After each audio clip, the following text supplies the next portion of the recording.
Assalamualaikum warahmatullahi wabarakatuh. Salam sejahtera untuk kita semua. Saat ini saya berada di Kota Depok dan ini belakang saya adalah SDN Negeri Pocin 01 Kota Depok yang lagi berkonflik ya, viral nih ya, karena kasus akan digusur ya untuk kepentingan yang sebenarnya alasannya tidak jelas.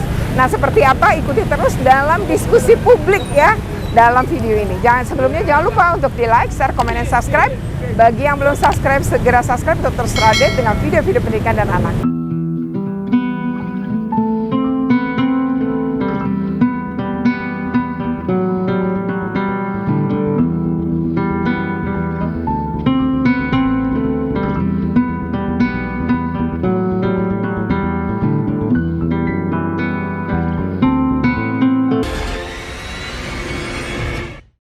Ya, saya ini sekarang berada di SDN Negeri Pocin 01 ya, Depok.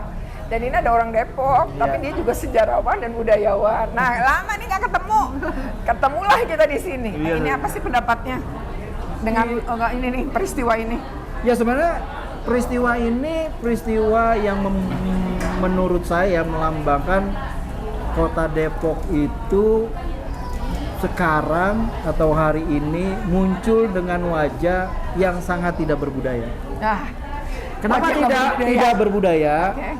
Karena pendidikan itu kan dasar dari kebudayaan. Betul. Iya kan? Sains, ilmu pengetahuan itu bermula dari ruang pendidikan. Nah, tiba-tiba hari ini kita dengar kabar SDN Pocin 01 itu mau digusur.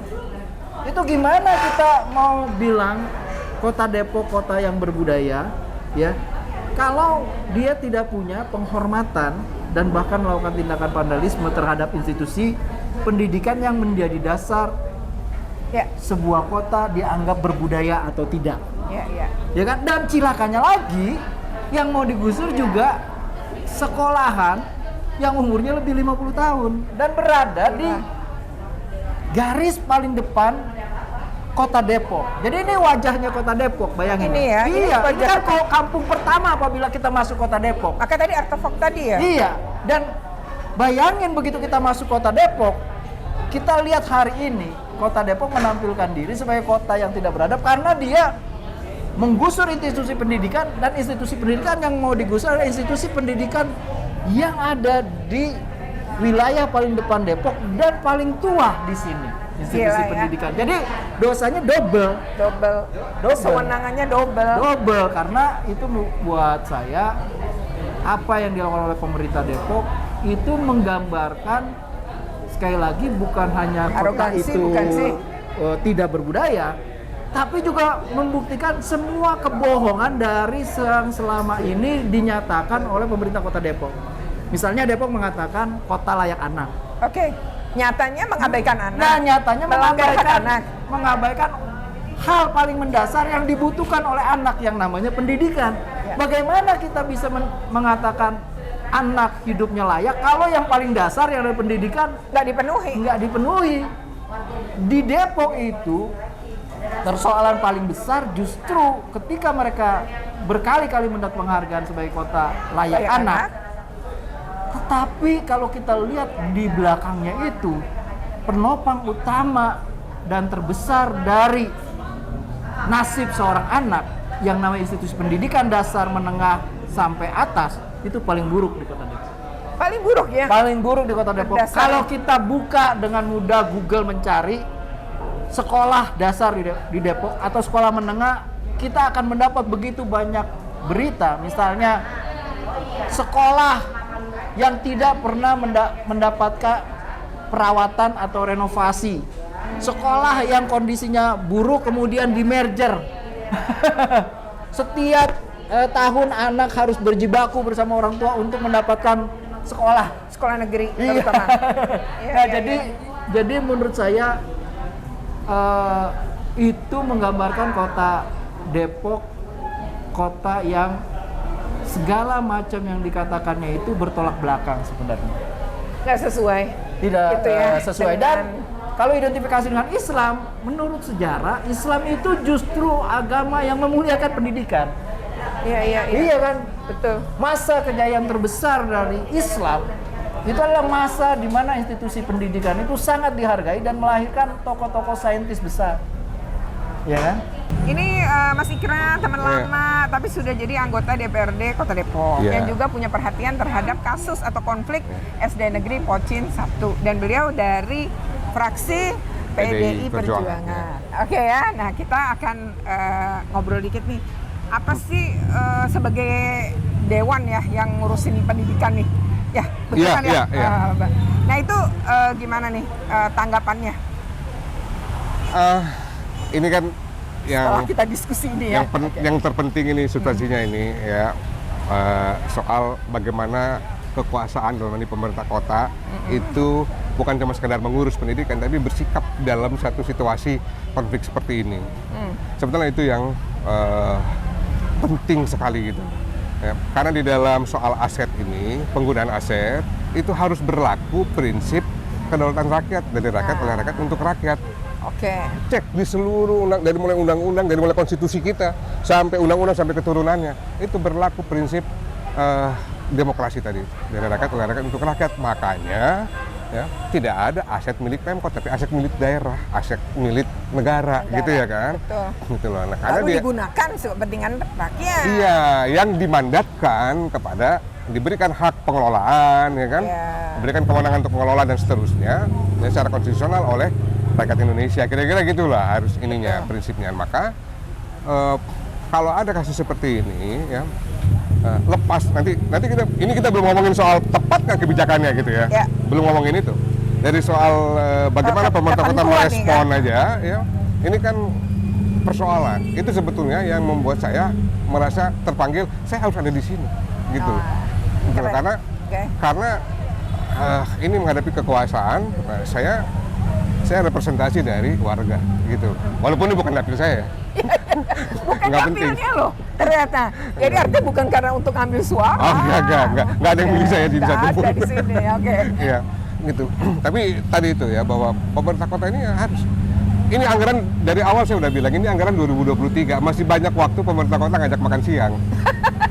Sebetulnya warga bukan pengumuman, betul tepat tadi itu, bukan ngasih pengumuman akan dipindah, setuju dengan setuju, atau nanti tanggal 12 waktu selesai kumpulkan kan gitu. Kalau ujian nggak bisa gitu loh, nggak bisa begitu gitu loh. Nah itu sih sebetulnya. Dari segi kebijakan ya, akhirnya gitu, ada kasus ini ya, karena ini bukan dapil saya, jadi saya mempelajari gitu. Ternyata apa sih dasarnya mau bikin ngotot, mau bikin di sini. Sementara ya, saya bisa bilang bahwa tidak ada kedaruratan rumah ibadah sepanjang Margonda. Karena jadi banyak, udah ada datanya ya. Sepanjang Margonda ini sebenarnya nggak butuh banget gitu. Saya melakukan riset ya, itu serius banget ya riset. Padahal sederhana aja kalau mau. Klik Google Map masjid sekitar Margonda, itu ada 10 lebih masjid. Ya kan? Nah, kalau memang pemerintah kota punya perhatian terhadap warga yang ingin melaksanakan ibadah sholat sepanjang Margonda ini, tinggal kasih tanda bahwa di sini ada masjid 200 meter lagi ada masjid ini, ya kan? Kalau perlu anggarannya dipakai buat renovasi masjid itu. Kalau ada lahan dikit jadiin tempat parkir, kan gitu ya kan? Perbaikin gitu loh. Nah itu aja bisa sebetulnya, nggak harus menggusur sekolah. Sebuah sekolah yang muridnya gitu. Juga nggak sedikit gitu ya? Nggak sedikit 360. Gitu. Iya, alasan bahwa nanti kan ini, kami kan nggak menelantarkan, kami kasih di SD3, SD5. Iya Pak Wali Kota, Anda kasih di SD3, SD5, tetapi situasi belajarnya menurun. Menurun gitu loh. Dan nggak sesuai ketentuan, masa yang banyak dipindah ke tempat yang dikit, nah itu juga hal yang aneh. Ini kan bingung nih. Itu apa sih relokasi? Ya bukan relokasi, kalau relokasi kan memang disediakan gedung baru orang itu pindah. Kalau merger, ya kan ada ketentuannya merger. Iya, dari Permendikbud ada. Iya, sekolah yang sedikit siswanya digabung ke sekolah yang ini masih ada yang lama, atau sedikit dua yang sedikit jadiin satu gitu loh. Nah, ini kan enggak sebetulnya, bukan karena itu ini proses mergernya. Jadi memang sebenarnya keburu-burunya atau kedaruratannya itu ya nggak beralasan ya. Kedaruratan rumah ibadahnya nggak ada, ya.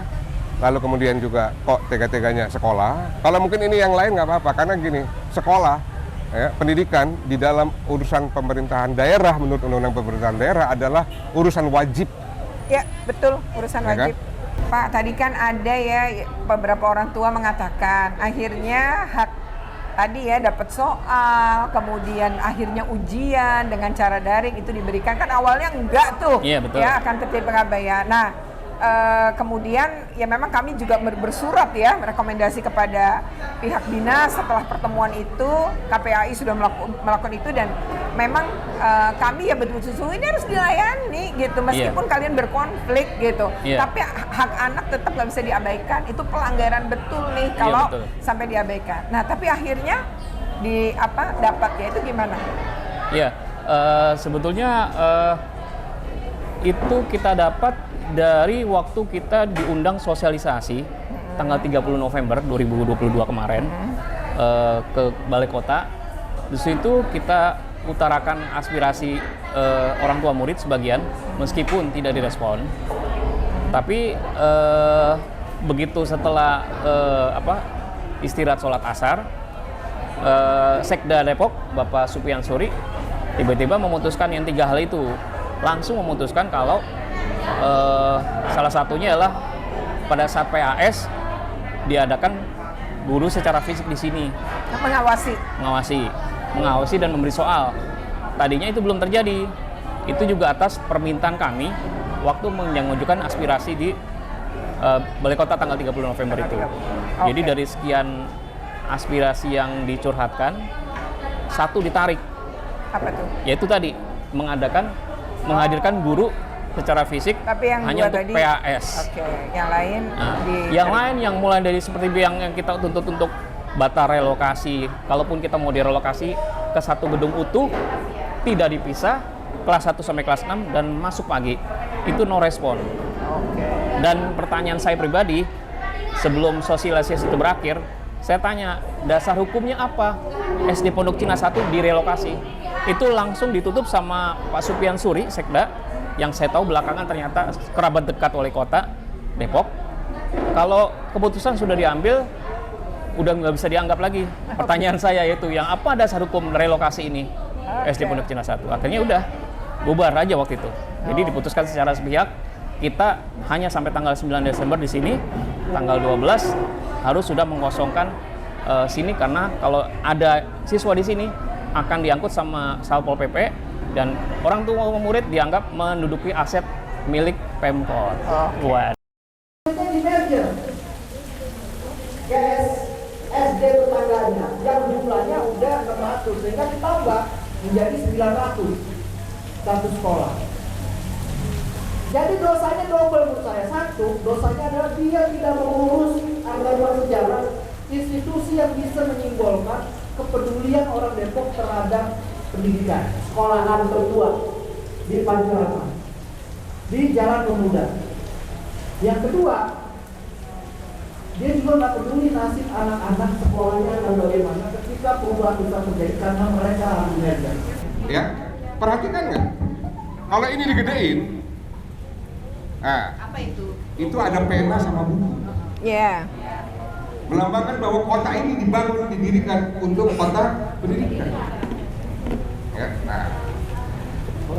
Jadi benar ya? Benar. Jadi saya mulai sekarang mengidolakan dia. Baru ya? Baru sekarang.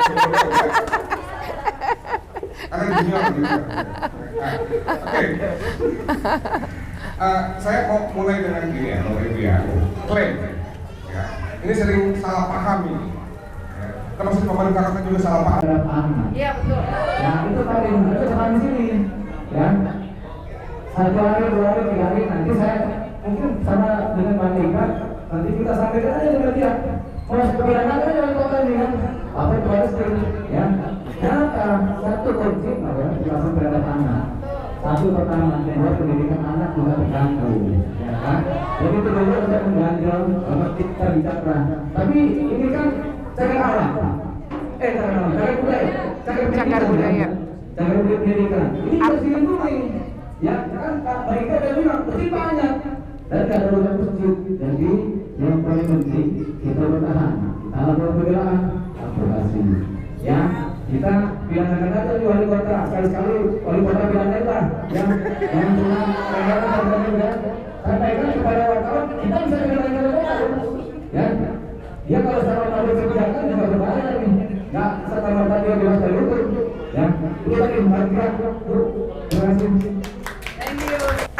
anak mereka ini jumlahnya banyak. Ya kan, ini jumlah di sekolah ini 360 karena 362 itu yang 2 ternyata udah mutasi. Kalau saya lihat portal data Dapodik, itu udah mutasi. Jadi total murid di sini 360. Lalu yang bersedia pindah adalah 120. Artinya ada 240 yang bertahan tidak mau pindah. Jumlah itu jauh lebih banyak. Lalu yang kedua adalah memindahkan ke Pocin 3 dan 5 yang muridnya lebih sedikit dari sekolah ini, sehingga mereka tidak memiliki RKB yang cukup, ruang kelas yang cukup. Ruang kelas barunya baru akan dibangun 2023. Kalau memang punya niatan baik, maka seharusnya membangun dulu RKB-nya. RKB barunya disiapkan, baru dikatakan kepada orang tua bahwa akan dipindahkan dan sudah kami siapkan. Tetapi jawaban ketika kami bertanya pada pihak Dinas Pendidikan adalah nanti RKB-nya dibuatkan di 2023. Nah, karena Mas Ikra dan teman-teman juga di DPRD, ya mestinya ini juga ada ketegasan terkait tadi pengajuan RKB baru itu betul nggak diajukan, dan kalaupun diajukan harus pakai syarat bahwa penandatanganan diterima secara anggaran. Jika tetap dipertahankan dulu dong sampai dibikin kalau memang mau pindah.